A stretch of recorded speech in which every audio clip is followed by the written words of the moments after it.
इस्मत अहले बैत, विलायत अहले बैत, तहारत अहले बैत, इनकी हुज्जियत, इनका मंसूस मिन अल्लाह होना, इनका बेकरा होना, इनका नामुतनाही होना, इनका साहिबुल अम्र होना, इनका साहिबुल असर होना, इनका साहिब लैलतुल कद्र होना, इनका कौसर होना, ये सब जिसका जहां जब जिस मैदान में चाहे मुनाजरा करना हो मुनाजरा कर ले, मुबाहिला करना हो मुबाहिला कर ले।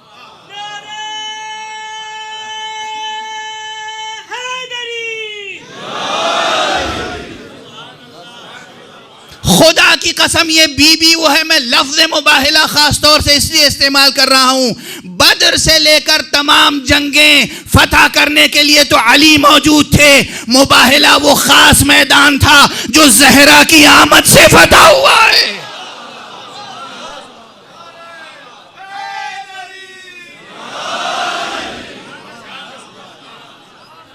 इसका कोई इनकार कर सकता है?